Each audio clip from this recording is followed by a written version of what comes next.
my champions show you exactly how to use a Weider principle that laid a foundation for creating modern bodybuilding. Weider system. The Weider system is basically a way of life. Is almost a must.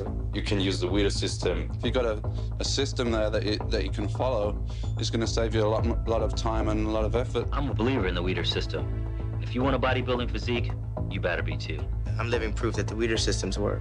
It's essential that you have good direction like Weider courses. And that's what the Weider system is all about, getting that body that you want. If you want to make progress, you have to use the Weider principles. Actually took his principles and put them down on paper. And put them all together in a way that people can understand them. Whereas with the Weider system, you have one person giving you all the information you need on how to become a success in bodybuilding. Joe Weider. Joe Weider. Joe Weider. Joe Weider helped me a lot. Weider has definitely helped me. If it wasn't for Joe Weider, I probably wouldn't have this wonderful career that I have today. I'm a very close friend of Joe Weider, and I'm, of course, one of those millions and millions of bodybuilders that have been inspired by Joe Weider and by his magazines. Ever since I was a 15-year-old boy in Austria, I've been reading his magazines, have been inspired by them, trained every day according to the Weider principles. Well, geez, if all those bodybuilders say it's true, how could they all be wrong?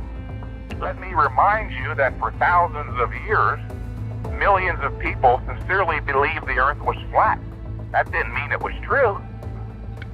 Just because the vast majority of bodybuilders still use the blind, non-theoretical volume approach doesn't mean it's true or it's the best way to go. Why are there examples of people who've succeeded using other approaches?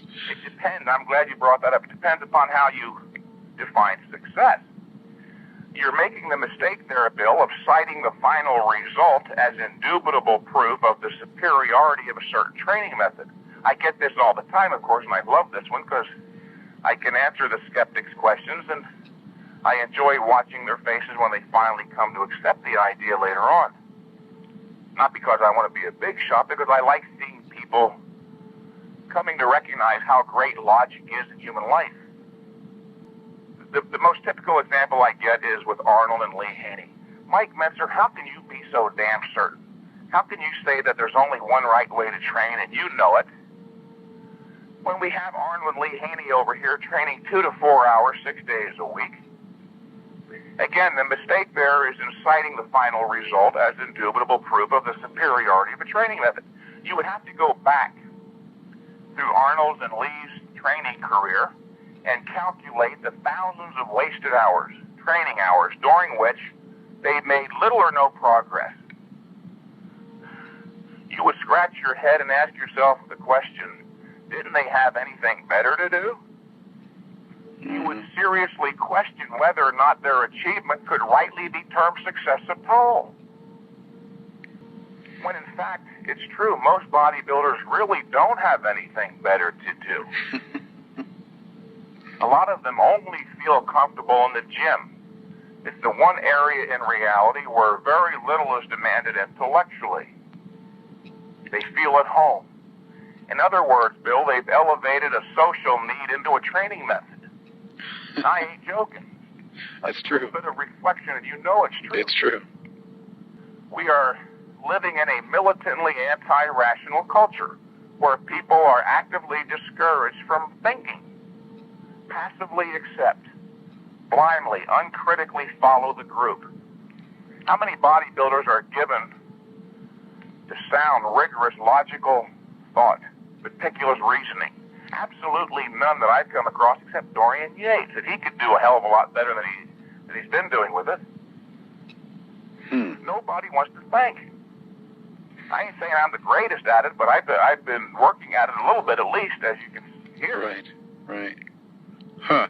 Well, so you're saying that they could have achieved the same end result by the other pathway, and they would have developed. They would have achieved their ultimate development sooner. When I say ultimate, I mean the level they did achieve.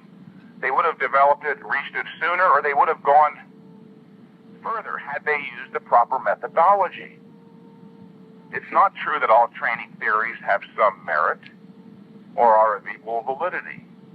You have to take this into account, too, and a little reflection, I think you'll see I'm right. They also used a lot of steroids. Right.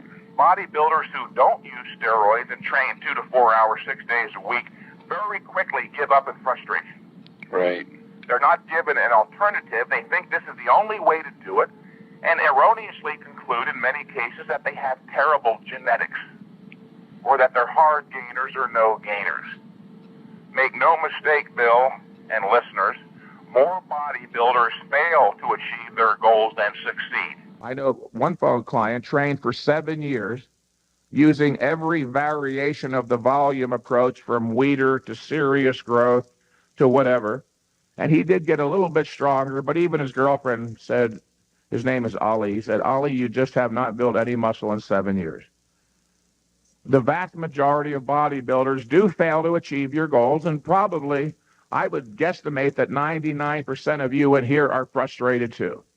How many of you in here, looking back over the last year or 2 or 3, adding up the hundreds, even thousands of hours of blood, sweat, and tears, can honestly say that you got a proper return on your investment?